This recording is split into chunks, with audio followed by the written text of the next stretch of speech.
Recently, I beat Kaizo Mario Odyssey, which is a really difficult mod made by RedSlay9 and SMO Joy-Con that pushed my skills in this game to its absolute limit. But here's the thing. All 880 moons are made more difficult. So what if we went one step further and actually tried to collect all of them? Maybe I'm insane for trying, but I decided to go for it. So how about we head to the Mushroom Kingdom and start collecting some stars? I was originally thinking I would follow the traditional all moons route and was immediately stopped when the seed, of course, wasn't where it usually is. But I found it right here in the middle of these things. And not only have the seeds moved, the pots are also no longer in the garden. Oh well, I guess our first star will be from the bunny hopping around here. Just gotta get him into the right spot. Okay, there we go. One down, way too many more to go. I also spent some time looking around this area and found Captain Toad off on this ledge, as well as a few purple coins. Now I guess it's already time to try one of the refights.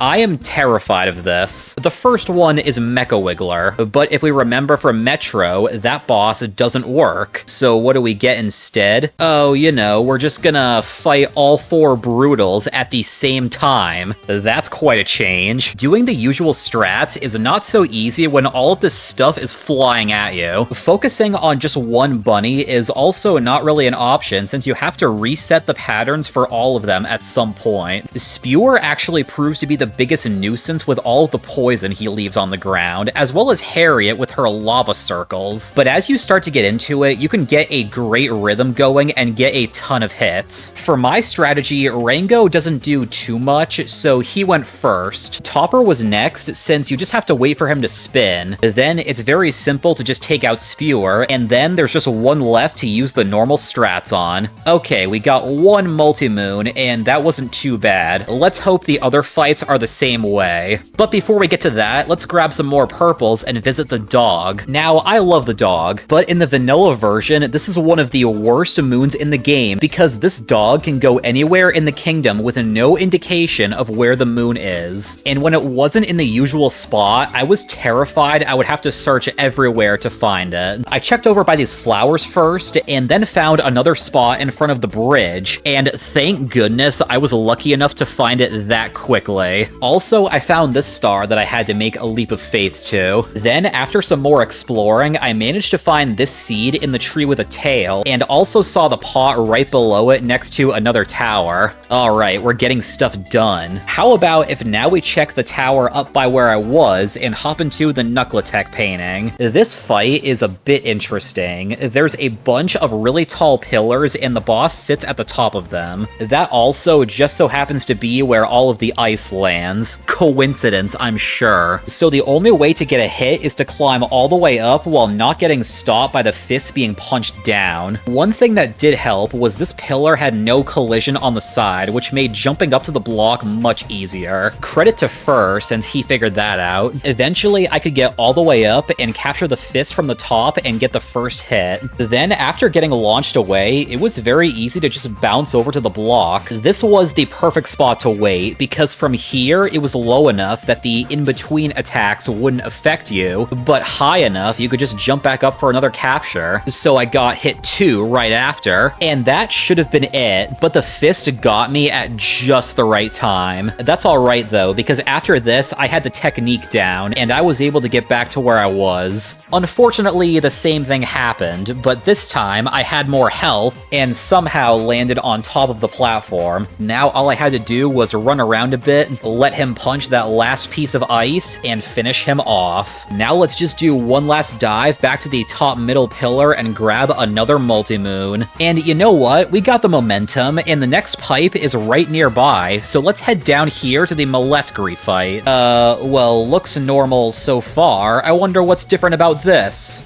Wait, where'd he go? Oh, I get it. He's under the clouds, and I gotta find him. That does make things a bit more complicated, and I guess it's encouraged to use the tower to change the max height. Wait, what the heck? He's up there now. Now I gotta use the taller part of the tower. And even then, that's still just barely enough to reach him. But that's okay. We got up there, and now I can use all this height to get the last hit, no problem. Wow, I actually beat one of these bosses on the first try. try. I didn't think it was possible. But something that I definitely did not do first try was Koopa free running. Look at what they did. The finish is on top of the castle. What the heck? At first, I didn't think this would be too much of an issue because I have to platform all the way up there, but the Koopas have to cover more distance too, right? Ha! Nope. They still only have to go through the usual route they take, and then they just teleport to the top. Like, what? This means your run to get there yourself has to be near flawless. Grabbing those rocket flowers at the beginning and jumping up to the towers on the castle needs to be near perfect. There were many things that went wrong, of course, but eventually I found that the fastest Koopa finished at the 25-second mark. So, could I have a run to get up there before that? Well...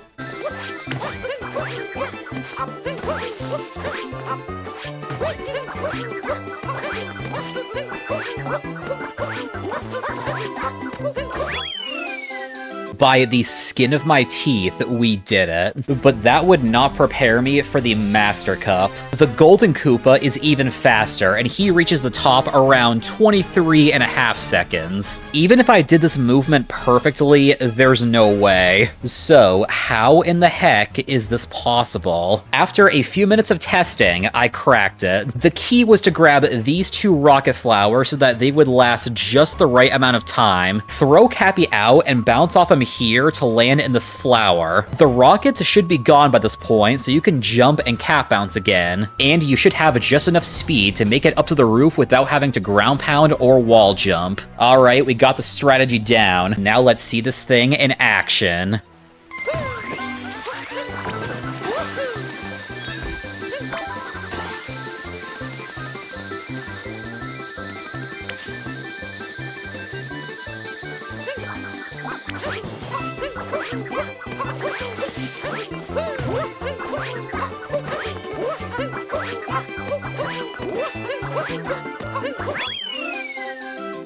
Let's go! That was hard, but it felt good. On the plus side, since that took so much time, the plant over by the tower is now fully grown. So there's the first garden moon, and on top of said tower, there's a glowing spot, which spawns a moon all the way over.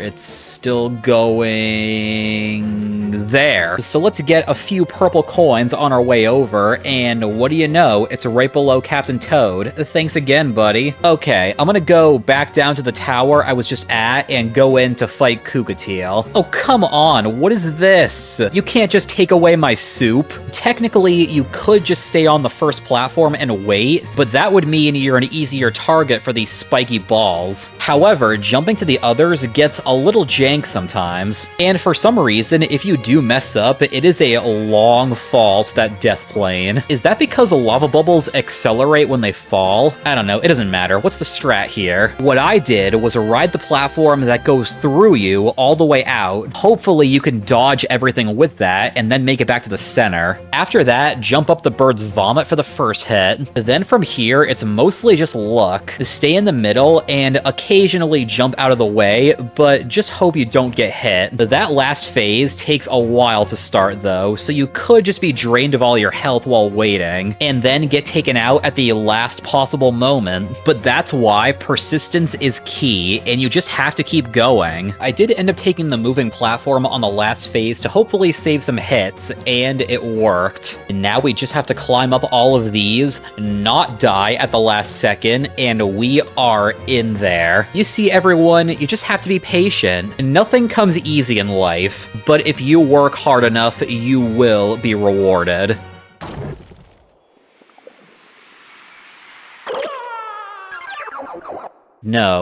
No, you're kidding me. That was the biggest load of bullcrap I've ever seen. How was I supposed to know that was gonna happen? Okay, sometimes you have to work even harder than it would seem from the surface. But finally, you can be sure of everything you need to do, and you will finally feel satisfied. Hopefully someone was inspired by that. After getting that done, I'm kind of just in the mood for a relaxing stroll around the kingdom. So how about we take some time and collect the sheep. So we got one by the river on the wrong side of the fence, one on top of a tree, which was a little weird to aim in the right direction, an easy one right on the main path, by the garden, on top of the castle, which I have questions about, and finally one just in the usual spot by the well. That star might have been slow, but it was just what I needed. Well, at this point, I had to kind of head around towards the back of the kingdom and thought I would try growing the flower garden. Instead of the flowers just being in a circle, now they're much more spread out. At first, I was kind of rushing through it because I thought there was a timer, but I was screwing around for so long that I don't even think there was one. We grew a big flower garden there. Collecting some purples and draining the moat later, I went inside the castle to check on the toads. Firstly, they set up this new hint art, which we should be able to figure out pretty soon, but let's remember it for now. Then there's the tiles, which we must ground pound in order. The first 7 are completely normal, but then it becomes apparent there are some extras here. That means I have to actually search for them, like my blind playthrough. Also, it's even harder here because it doesn't even alternate between a white and black like before. Now it's pretty random. This one at the end, though, is pretty funny. I'll give you that. There's another moon, then we can talk to Toadette to see the achievement list, which I thought would be changed to like 1 million jumps, for example. But no, those are actually all the same. So we'll achieve everything as we go through the game and we'll collect the stars later on. Finally, for this room, let's look into the ceiling to spawn that iconic star. And of course, make a slightly higher jump to reach it. Now, this is the point that I would climb on top of the castle for some stuff. For one thing, the perched on the castle roof star is all the way at the highest point now. Very fitting. And one of the pots is up here. I suppose then I could just take that seed I found earlier and take the stairs up here to plant it. Now I'll just work some magic and oh hey, that grew so quickly this time. And now for everybody's favorite dino friend, Yoshi. He's pretty hungry, so we gotta feed him all the fruit from around here. Not too much to say about this, just that these fruits were a lot more spread out than usual. Very rarely were they in pairs at all, and some of them were in places that were tricky to navigate. It took a fair bit of time, but eventually he was fed all 3 of his meals. After this, I went and got the timer challenge, which had a slight change of star position, jammed out a bit in the Mushroom Kingdom since that toad is over here now. And I should also mention I had been collecting a ton of purple coins throughout everything going on around here, and just needed one more. When I captured the Goomba, I turned the corner to scare this toad away, and there it was. I had all 100. We'll spend those in a minute. For now, let's say hi to the Lady Goomba, which must be done like this since there's only one of them in the woods. Then let's just do a little jump up to this tower and head into that Torque Drift refight. All things considered, this one could have been a lot worse. The gimmick here is that there's seesaw platforms everywhere, and if you stay still, you'll fall into the poison. So basically, if you just land in the middle of them or keep jumping around with the uproot, you should be good. The hardest part for me at first was just the depth perception of these lasers. Hitting the weak points can also be a little awkward, but most of the time they should stop in your ideal spot. I did mess up at one point and lose the Onion Boy, but then I realized I could just stand on his spawn point on the ground since that doesn't rotate with what's underneath it. After figuring out I could stay right here in between phases, this fight was a breeze. That's 5 multi-moons down, just 1 left. Almost at that point, but before we get there, let's try a different challenge. Picture match. On the first star, basically Mario, everything is pretty much the same, except something just doesn't look quite right underneath. Then we get to try the Stellar Mario Moon, and what do we see? One of the most terrifying pictures ever taken. And who could have guessed this doesn't really line up with Mario's outline, so placing these pieces down takes a lot more memory. Thankfully, I have completed this puzzle many times before, and all of that memorization paid off because somehow somehow I beat this on my first try. Now I am very happy to get away from this place. Once I came back down, I wasn't really sure what to do, but I remembered seeing a pot up by the torque drift tower, so I wandered around trying to find a seed somewhere, and eventually I just stumbled into it within this bush. It really was just completely invisible. Alright, so I got it, but how are we going to get it up?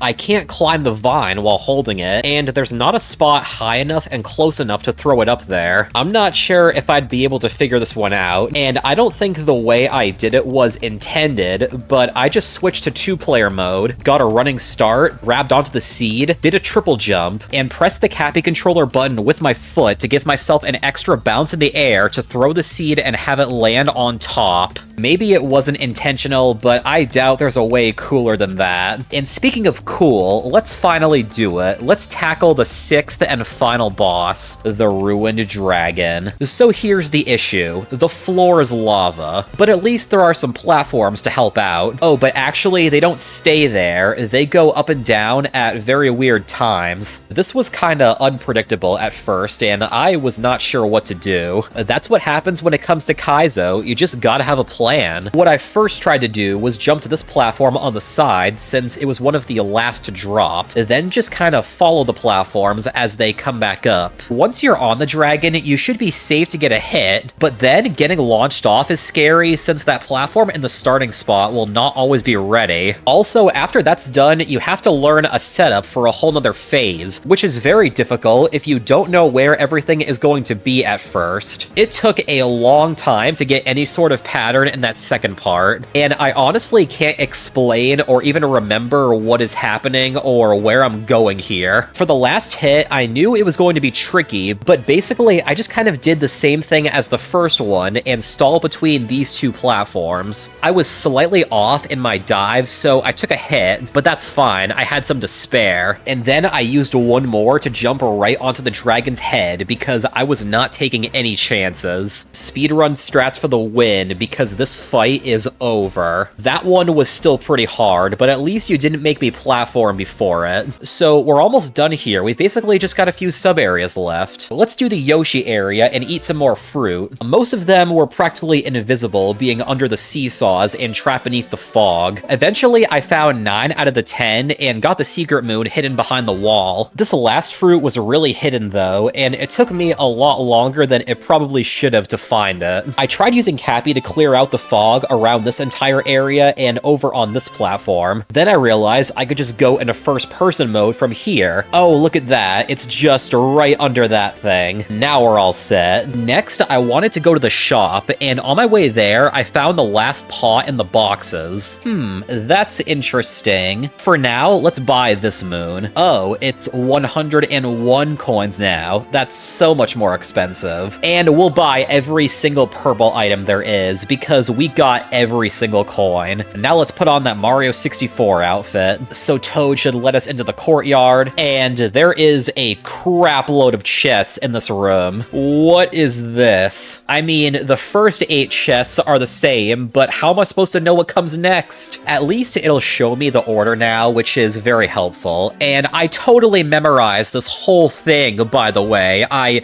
definitely didn't just take a picture of it with my phone. 25 chests later and finally got that. And the other moon was slightly different because I felt a rumble over here between these trees. Kinda like the area where Big Boo's haunt spawns in. That's pretty classic. We just have 3 more moons to collect in this kingdom, and I saved these for the end because they might be the hardest. There's the notes to collect around the well, and you'd think it would be very simple, just to run through and collect these, but no, apparently I'm missing one, and I don't know where it is. I barely have any time to look once I'm out. Oh wait, there it is, it's by the castle. But how are you supposed to get over there fast enough? It's not like you can just speed up in 2D. Or can you? There's this glitch that I know exists, but have never done before, involving rocket flowers. Basically, if you enter 2D with them still going, the game won't get rid of them properly. So by continuously jumping, you can maintain the super speed. I wasn't sure if that would help with the notes at first, but turns out if you don't hit the wall and turn in just the right way, you can keep the speed while collecting this set. That saves a massive amount of time and leaves just enough to roll over to this last note. Now for the second set. Alright, the same circle appears next to the well, but I'm missing one note again. It very well could have been on top of the castle, but after I paused for a minute, nope, it's just over there. Alright, so we have to do the rocket flower glitch perfectly, roll up to this note, roll back over here to get the other note disconnected from the group, and finally run over and do one last spin throw to finish it. Wow, that was intense. But let me tell you, nothing compares to how difficult the area inside the well was. I was watching both CJ and Fur do this sub-area, and it took both of them a long time. So what is it? Well, you see this 2D section? Yeah, we're not doing that. Instead, we're doing the new area above. So first off, you have to do a shell jump. Yeah, it just starts with that. Apparently, it is possible in the original Super Mario Bros. Never thought I'd see the day. Then, you stand on this platform as it lifts you up, being careful not to be pushed through by the other platforms. Honestly, if you just keep jumping here, this part is not so bad. And one of the scariest parts is this, where you have to very carefully land in between these gaps just big enough for Mario. If you don't jump at just the right height, you will not stick that landing. Thankfully, all of that is at the beginning, so if you do mess up, it's not too far back. But now to the fun part. Gravity starts to switch, and it's fuzzy time. This is where your hit points start to chip away, since these are all placed in the most awkward spots. Crouching on the edge of the platform seems to help sometimes, but it's hard to always get the same cycle. Then with whatever health you have after this, you have to go through more gravity switching.